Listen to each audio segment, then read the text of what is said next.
नमस्कार। आज म गुरुप्रसाद मैनालीको प्रसिद्ध कथा सङ्ग्रह नासोबाट शीर्षक कथा नासो वाचन गर्न जाँदैछु।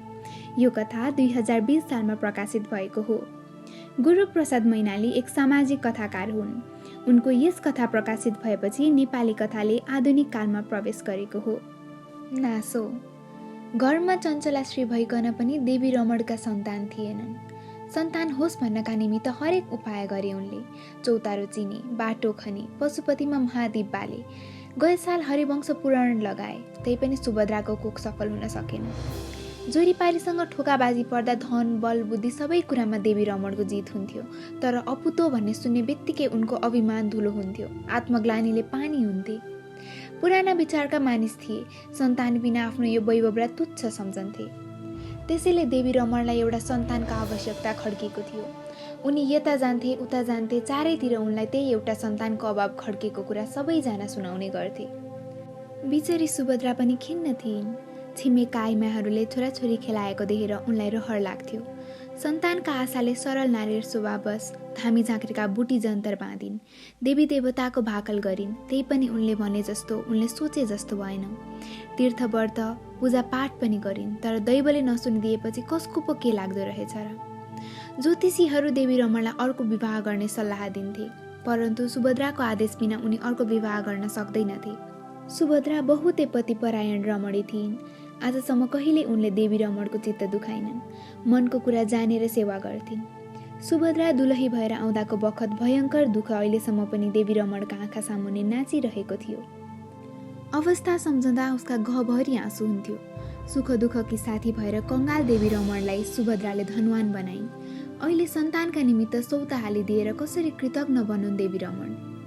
त्यही पनि आफ्नै सन्तान पाउने लालसा र नातागोताको दबावमा परेर दोस्रो बिहेका लागि फागुन महिनाको बिहानी पख मुटु छेड्ला भने जस्तो सिरेटो चल्दा देवी रमण मण्डपमा बसेका छन् अनि नयाँ दुलही पनि एकै आसनमा छन्। ब्राह्मणहरू रिचा पढेर अग्निमा आहुति दिइरहेका छन्। प्रारब्धले उमेरैमा उनलाई फेरि दुल्हा बनायो। एक दिन यस्तो रीतसँग उनले सुभद्राको पाणी ग्रहण गरेथे। सुभद्राको आदेश पाइ हो या नपाई हो, आज उनले उही अघिकै कृत्यलाई फेरि दोहोर्याएका छन्। यसबाट उनको भलो कुभलो के हुने हो यस कुराको उनीलाई पनि केही ज्ञान थिएन। 12 वर्षकी अबोध बालिकालाई ल्याएर उनी शून्य आकाशमा कल्पनातीत मनोमन्दिर निर्माण गर्न खोज्दैछन्। सायद ब्रह्मादिहरू त्यसैलाई आसपास या मृग तृष्णा भन्छन् क्यारे। अस्तु करले होस् वा आन्तरिक प्रेरणाले होस्, उनले विवाह विधि समाप्त गरे। दुलही अन्माउने बेला भो कन्या पक्षका मानिसले रुँदै दुलहीलाई डोलीमा हालिदिए। दुलही पनि डोलीभित्र रुन लागिन्। त्यसपखत देवी रमणलाई साह्रै नरमाइलो लाग्यो। बाटामा बरियातीहरू परस्पर ग्रामीण ठट्टा गरेर खित्का छोडी हाँस्थे। परन्तु देवी रमणका कपालमा अर्कै विचारको द्वन्द्व हुन लागेको थियो। मनमनले भने, के सुभद्राले साँचो मनले सल्लाह दिएकी हो? सम्मति दिँदा किन अर्कापट्टि फर्केर हुन्छ भने कि त? मेरो ज्यादा आग्रह दिएर भने कि त होइन? अहो, मानिसहरू आफ्नो तीव्र इच्छामा अरूको सम्मतिलाई कसरी जबरजस्ती चाहन्छन्। छी, सुभद्राको आजीवन सेवाको पुरस्कार यही हो? म के गरौँ, मलाई के दोष? सन्तान बिना स्वर्गको बाटो छेकिन्छ भन्ने हिन्दू धर्म जानोस्। भोगको लालसाले होइन, धर्मका आज्ञाले विवाह गरेको हुँ। यस्तै तर्क गरेर चित्त बुझाउने कोसिस गर्दथे देवी रमण। बरियात देवी रमणका घर नेर पुग्यो। गाउँले छिमेकीहरू चौतारामा रमिता हेरिरहेका छन्। देवी रमणले एक एक गरी निहालेर हेरे। त्यो हुलमा सुभद्रालाई देखेनन्। बल्ल उनको छातीबाट ढुङ्गो पन्चियो। आज देवी रमणको गति त्यस बालक छात्राको जस्तो थियो जो पहिलो दिनको पाठ बिर्सेर अबेला गुरु कहाँ पुग्दछ, अथवा त्यस अपराधीको जस्तो थियो जो परिचित मानिसलाई देखेर लुक्न खोज्दछ। छिमेकीसँग कुरा गर्नका बहानाले उनी केही पछि भए। जाँदा दुलही भित्रिसकेकी सुभद्रा दमाई डोलेहरूलाई ज्याला पार्न लागेकी रहेछन्। देवी रमणको हृदय गदगद भयो। मनमनले भने, सुभद्रा स्वर्गकी देवी हो, व्यर्थे किन शङ्का गरे? छी, मानिसहरू आफ्नो कामले कसरी आफै तर्सन्छन्। देवी रमणले मनमनै भन्दै गए। पाहुना पासासँग कुराकानी गरेर देवी रमण अबेला कोठामा सुत्न गए। पानसमा कडुवा तेलको बत्ती बलिरहेको थियो। नयाँ दुलही खाटमुनि ओछ्यानमा सुतेकी थिइन्। देवी रमण खाटमा पल्टे। उस ठाउँमा सुभद्राको ओछ्यान देखेनन्। अघि सुभद्राको ओछ्यान देवी रमणका खाटमुनि हुन्थ्यो।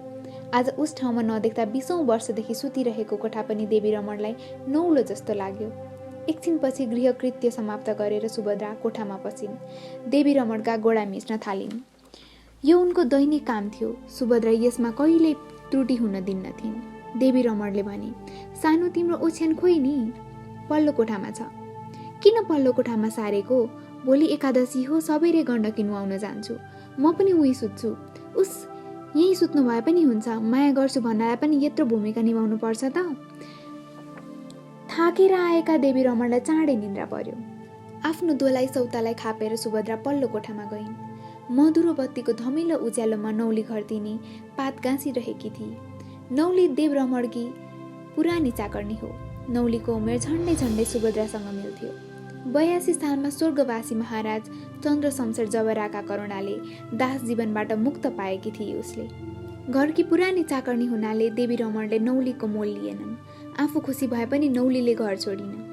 नौली सुभद्राको बालककालदेखिको सुख दुःखकी साथी थिए। विधाताले सुभद्राका निमित्त नौली रूपी एउटा दुःख पोख्ने भाँडो दिएका थिए। दुवैमा घनिष्ठ प्रेम थियो। नौलीले पात गाँस्दै भनी, बजै आज त साह्रै नराम्रो लागे होला। किन नौली, किन त्यस्तो भनिस्? नरमाइलो लाग्नुपर्ने कुरा के छ र? त्यही पनि सौता भनेको मुटुको बह हो। यी आजै ओछ्यान छोड्नु पर्यो, भोलि घरै छोड्नु पर्छ कि के जानी सक्नु छ? छोड्नु परे छोडिदिउँला। कुन दौलतको जैन गरेको छु र मैले? एक पेट खस्रो मसिनो खाएर दिनरात बुहारतन गरेकी छु। जुठो चुलो गरिदिए जसले पनि एक घाँस खान दिन्छ, तर सोझी जस्तै छ, पस्ने बित्तिकै डोगिदिए। सिकाएको हुँदो हो बजै, कुनै दिन नौलीले भने ती भन्नु होला। सोझो बाङ्गिन केही बेर लाग्दैन, अलि दिनपछि बाजेको टुप्पी समाउने छिन्।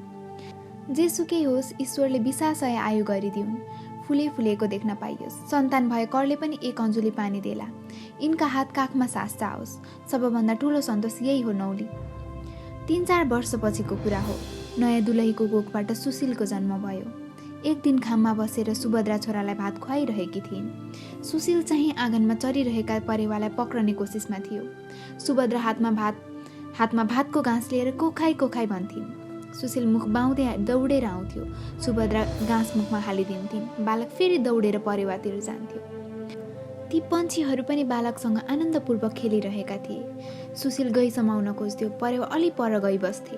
सुशील फेरि उही पुग्थ्यो, परेवा फेरि उडेर अलि पर गई चढ्न लाग्थे।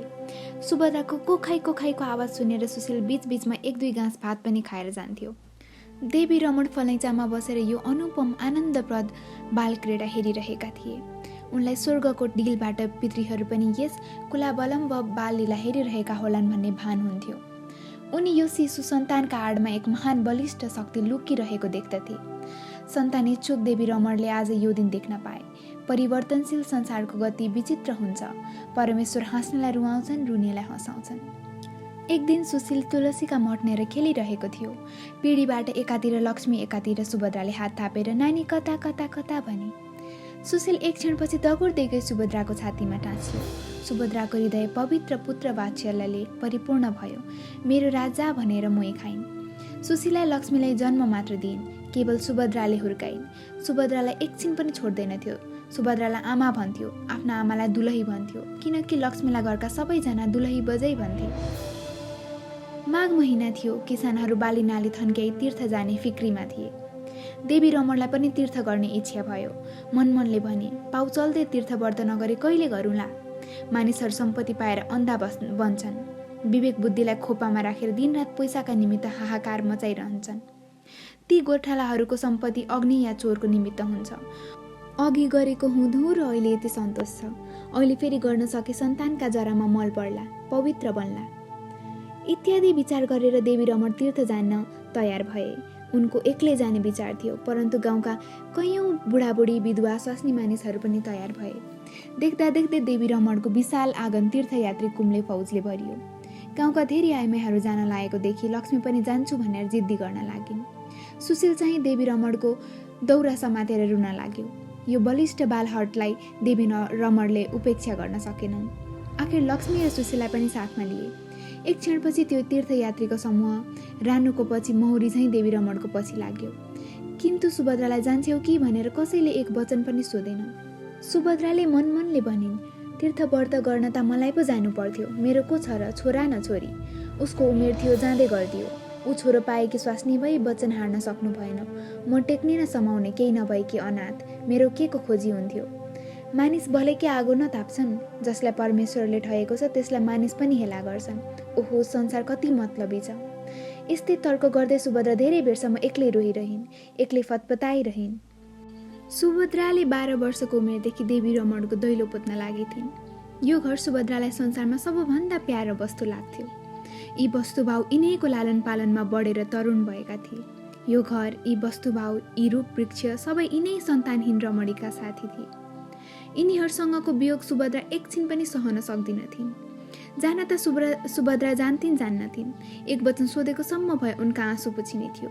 एक वचन सोधिसम्म दिनाले बखतमा कत्रो काम गर्छ त्यो कुरा मनोविज्ञान नजानेको देवी रमणलाई थाहा भएन।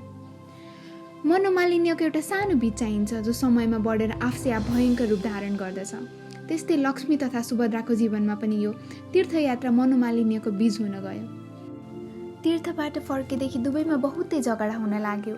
सुभद्राले कुनै प्रश्न गर्दा लक्ष्मी छेड हानेर उत्तर दिन्थिन्। बस कुरै कुरामा हानाथापबाट ठुलो कलह खडा हुन्थ्यो। देवी रमण चुपचाप भएर सुनिरहन्थे। लक्ष्मीलाई ताडना गरून् भने पुत्रवती पत्नी, सुभद्रालाई ताडना गरून् भने धर्म तथा विवेकको हत्या। के गरून् देवी रमण? सांसारिक सुख लिप्सटर र आनन्दको अनुभव गरिरहेका थिए। त्यस बखतमा उनको त्यो प्रबल वाक्शक्ति हावा हुन्थ्यो। मानिसको पाण्डित्य अरूलाई उपदेश गर्नका लागि काम लाग्दछ, न कि आफूलाई परिआउँदा। यो प्रतिदिनको गृह कलहले सुभद्राको कोमल हृदय कुसुम एकदमै ओइल्यायो। उनी कारागारी दुःखबन्दी झैँ भाग्ने मौका खोज्न लागिन्। कालो अन्धकारमाथि पर्खी पर्खी कराउने हुचिल पन्छीको बिरसिलो हुक हुक शब्द थपिँदा रात्रि झन् भयङ्कर प्रतीत हुन्थ्यो। पल्लो गाउँमा कुकुर भुकिरहेको थियो। पृथ्वीमा मानव जातिको दुःखमय अवस्था देखेर अनन्त आकाशमा तारागणहरू पिल पिल गरी रोइरहेका थिए। सुभद्राले आँगनमा आएर हेरिन्। एकछिनपछि त्यो विशाल नभस्थलबाट एउटा लामो ज्योति सल्ल बगेर तलतिर खस्यो, किन्तु त्यो कालो पृथ्वीमा झर्न नपाउँदै बीचमा लुप्त भयो। अघि शैशवकालमा एकपल्ट यस्तै दृश्य देखेकी थिइन्। उस बखत आमासँग सोद्धा आकाशका देवगणहरू हुन्, पुण्यश्री दिनाले स्वर्गबाट पतन भएका भन्ने जवाफ मिलेथ्यो। आज उही कुरा सम्झिन्। मनमनले भनिन्, हो, यो आकाशमा बसेर केही दिन पुण्य भोग गर्ने देवताका झैँ म पनि आज सल्ल तल बगेँ। यिनीहरू पुण्य समाप्त भएपछि स्वर्गबाट चिप्लेर खस्छन्। हामी भोग, प्यास, दुःख पीडले निस्तेज तथा ढलमल भएर पृथ्वीमै खस्छौँ।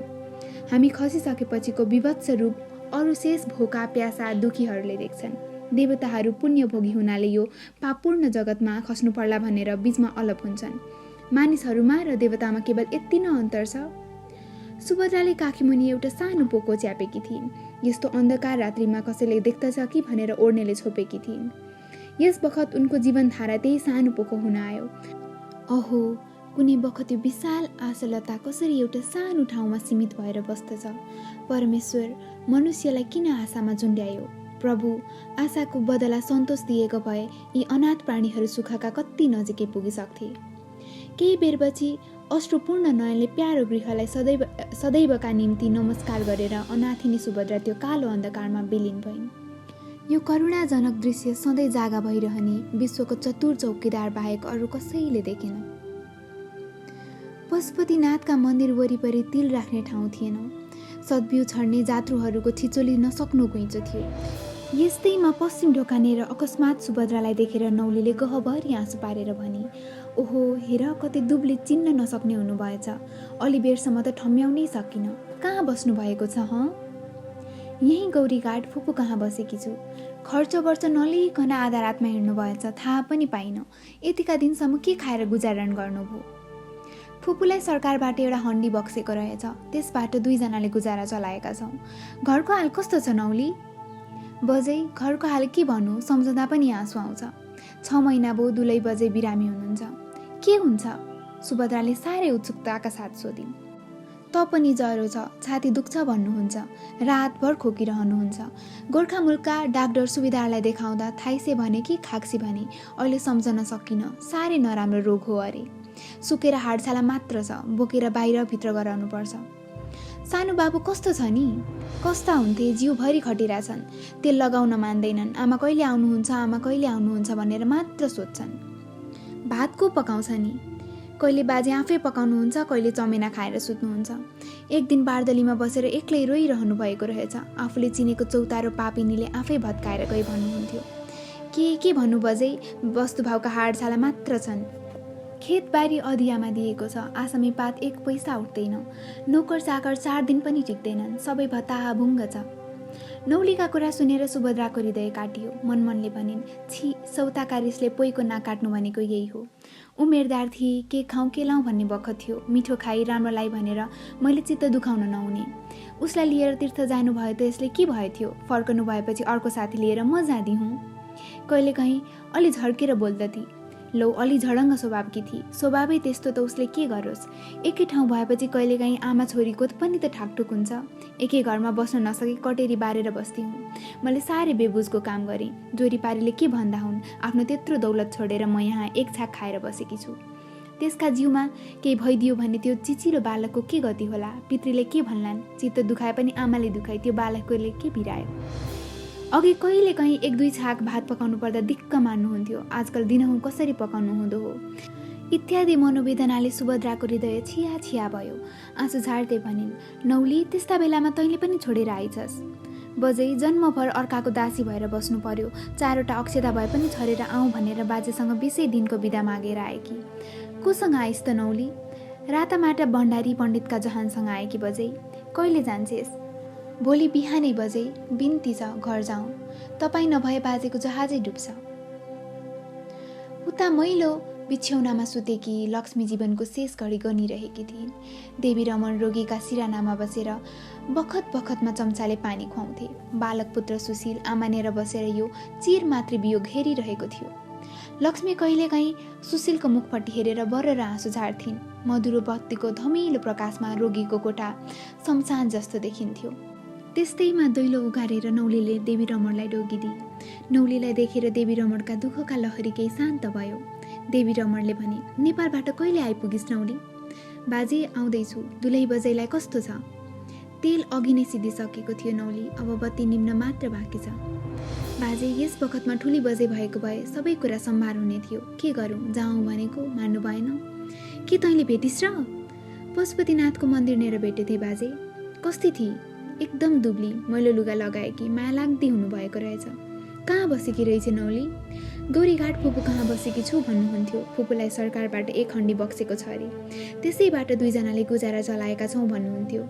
हामीलाई सम्झन्थे नि। सोध्नु भयो त्यो सबै कुरा भनिदिए। त्यस्ता बेलामा तैँले पनि छोडेर आइछस् भन्नुहुन्थ्यो। देवी रमणका दुवै आँखाबाट आँसुको धारा बगे। मनमनले भने, यस्तो सम्पत्तिकी मालिकनी भइकन सुभद्रा नेपालमा 1 छाक खाएर बसेकी छ। उसमा पनि दुब्ली मैलो लुगा लगाएको, माया लाग्दी। हरे परमेश्वर, म पापी हुँ। मेरो जीवनलाई 1000 बार धिक्कार छ। सुभद्रा मेरो गृहलक्ष्मी हो। ऊ गएदेखि विपत्तिको बादलले घेरिरहेको छ। हामीलाई नभए पनि यो बालक सन्तानलाई सम्झनु पर्ने, सबैलाई चटक्कै बिर्सी। इत्यादि दुःख मनाउ गरेर आँसु झार्दै भने, नौली, त आइजस्, घरको सम्मान राखेस्। म भोलि बिहानै नेपाल जान्छु र त्यसलाई लिएर मात्र आउँछु। त्यस्तैमा सुभद्रा घरभित्र पसिन्। अत्यन्त दुब्ली, निदाउरी, मलिन, झुत्रा लुगा लाएकी, मुखमण्डलमा असीम करुणा तथा संयम झल्किरहेको थियो सुभद्राको मुहारमा। सुभद्राको शारीरिक अवस्था देखेर देवी रमणको हृदय टुक्रा टुक्रा भयो। दुवै हातले मुख छोपेर रुन लागे। पतिलाई दण्डवत गरेर सुभद्रा लक्ष्मीको सिरानमा बसिन्। नौलीले भनी, ओहो, बजे आइपुग्नु भयो? नौलीको स्वर सुनेर लक्ष्मीले आँखा उगारिन्। सुभद्रालाई आफ्ना सिरानमा बसेको देखेर सुस्तरी लरबरिएको स्वरले भनिन्, दिदी, तपाईँको दर्शनलाई 1 मुट्ठी सास बडो मुस्किलले झुन्डिरहेको छ। लक्ष्मीको वचन सुनेर सुभद्राको हृदयको मैलो एकदम साफ भयो र उनले भनिन्, बाबु, मैले आफ्नो कर्तव्य बिर्सेछु। लक्ष्मीले सुभद्राको छातीतिर देखाएर भनिन्, त्यहाँ साह्रै कडा चोट लागेको छ है दिदी। म अलक्षिणीले अन्जानमै पाप गरेँ। मलाई माफ दिनुहोस् दिदी, मलाई माफ दिनुहोस्। सुभद्राले आँसु झार्दै भनिन्, निको बोबा, अस्ति नै निको भइसक्यो। सानो तिलको दाना जति पनि बाँकी छैन। तिमीले चिन्ता लिनै पर्दैन। त्यसपछि दिदी, तपाईँको नास हो भनेर लक्ष्मीले सुशीलको हात सुभद्राको काखमा राखिदिन्। छोरालाई काखमा लिएर सुभद्रा रुन लागिन्। यी सबै सुभद्राको निमित्त जिन्दगीभर सम्झँदै रुँदै गर्ने खुड्काहरू थिए। निभ्ने बेलाको बत्ती झैँ लक्ष्मीको मुख एक क्षणको निमित्त तेजोमय भयो। अनि पछि अन्धकार। लक्ष्मी यो दुःखमय संसारलाई छोडेर अनन्तमा पुगिन्। देवी रमण, नौली, सुभद्रा र त्यो नाबालक सुशील सबैजना डाँको छोडेर रुन लागे। लक्ष्मीले संसार त्याग गरिन्।